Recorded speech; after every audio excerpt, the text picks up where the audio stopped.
All right, to finish up what I was saying there on this last video here before the video got cut off.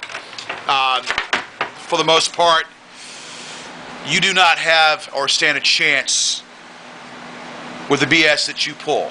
You have created this, you've started this, and now I'm going to finish it. You understand? You created this shit, and now I'm going to finish it. Because when you walk into someone's real world, it's not about fun. The fun and games are over. Okay? The fun and games are over. L. Harmon, you are going to get your just return, your just desserts right back at you. Okay? You're going to get what you deserve. And it's not going to be pretty. You're going to have to face the music. And you're going to have to answer to the crap and the shit you've done on the internet to me. Creating this stuff, stealing copyright material, and doing all of this BS that you've been doing for the longest time.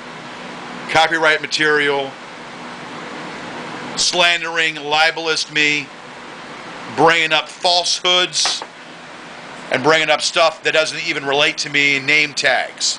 Name tags and putting my name involved in videos that really have nothing to do with me. And all your falsehoods. That's going to come back and bite you in the ass. Okay? You tub of SH. You tub of shit. You're going to feel and reap what you sow. You started it, and I'm going to finish it. Bank on that one. Now, there's another creature out there that likes to create and start problems. And this other creature, or this other idiot, mentally disturbed idiot, likes to call up my number. It makes some threats to myself. It makes threats to my landline. And this individual has created a lot of negative stuff and has said a lot of stuff. And it does love notes as well to me.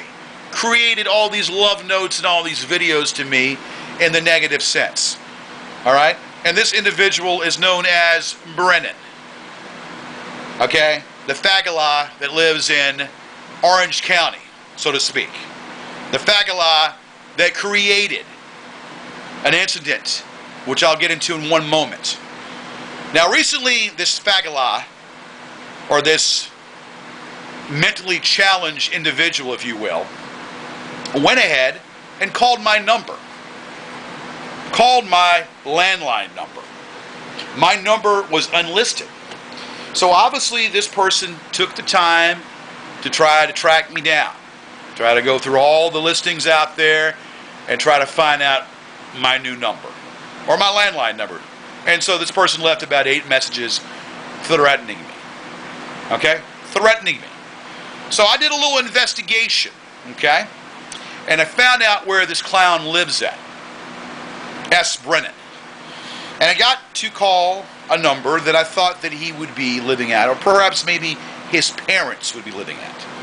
And lo and behold, to my amazement, some woman had answered the phone. And I asked to speak to the subject, the individual, S. Brennan. And she says, yes, he lives here. I said, well, who is this? And she politely told me that she is the mother of S. Brennan. So I said simply, are you aware of what your son is doing? I said, your son has stalked me on the internet, has created all of this libelous and slanderous things about me on the internet. Are you aware of this? She says, yes, sir, I am aware of what he does. He's very abusive to me, and he's mentally ill. Now, I didn't have to coax her to say anything. I didn't say who I was. I didn't tell her who my name was. Well, I eventually did tell her my name was George. I didn't refer to myself as Gorgeous George. So that's another fallacy right there. Okay? I referred to myself as George. And another fallacy, I did not tell her that my girlfriend had discovered the information. I discovered the information because guess what? I am a licensed private investigator. But if you think that you would have found that out by looking on the Google, I am a licensed private investigator, in case you all don't really get that or don't know that. So I found out your number. I found out where you live, and you live with your parents. And then to backtrack a second, I found out Harmon's location too. Okay, let you know that. So Harmon, I've got your address and number as well, and I'm working on the other one. We'll get to that in a moment. But so see, little do you know, you were caught with your pants down, so to speak, there, Brendan. Your mother told everything.